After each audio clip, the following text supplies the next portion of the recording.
শিম খেতে চায় না, কি করব, এতগুলো শিম পড়ে আছে। তাই ভাবলাম আজকে একটু অন্যরকমভাবে শিম দিয়ে ভর্তা বানাই। প্রথমেই শিমগুলোকে আমি এইভাবে কেটে নিয়ে, একটা শিমকে 4টে টুকরো করে কেটে নিয়ে একটু সেদ্ধ করে নেব।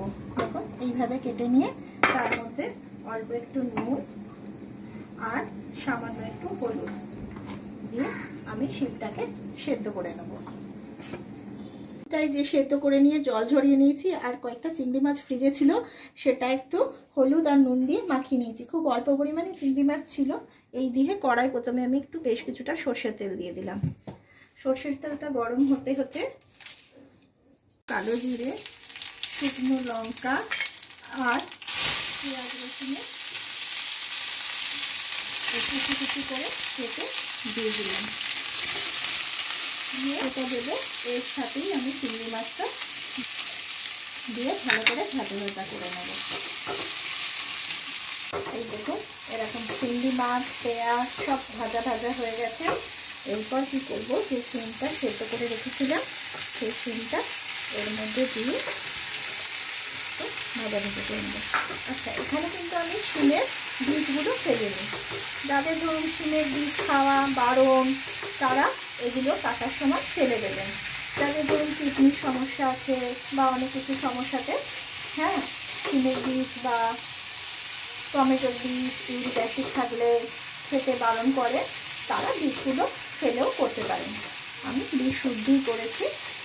দিয়ে ভালো করে একটু শুকনো শুকনো করে এটাকে ভেজে নেব।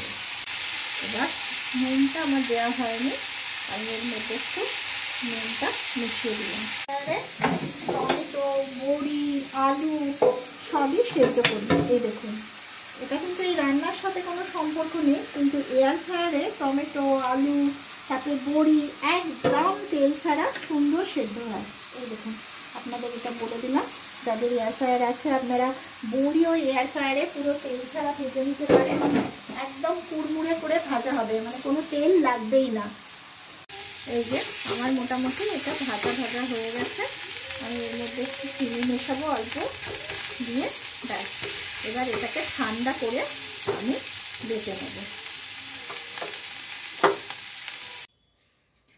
এই যে সেই শিমটা নামিয়ে আমি এবার মিক্সিতে বেটে নিয়ে এরকম একটা হলো। এবার যে কোনো ভর্তার ওপরে একটু সর্ষের তেল ছড়ালে ভালো লাগে, আমি একটু সর্ষের তেল ছড়িয়ে দিলাম। এটা গরম গরম ভাতের সাথে ভীষণই খেতে লাগবে, ভালো খেতে লাগবে, আর কিচ্ছু লাগবে না। দেখুন একদম গরম ভাতের সাথে এই দিয়েই সমস্ত ভাত খাওয়া হয়ে যাবে। আপনাদের যদি এই রান্নাটা আমার ভালো লাগে তাহলে আমাকে কমেন্টে লিখবেন এবং আমার চ্যানেলটাকে ফলো করে দেবেন।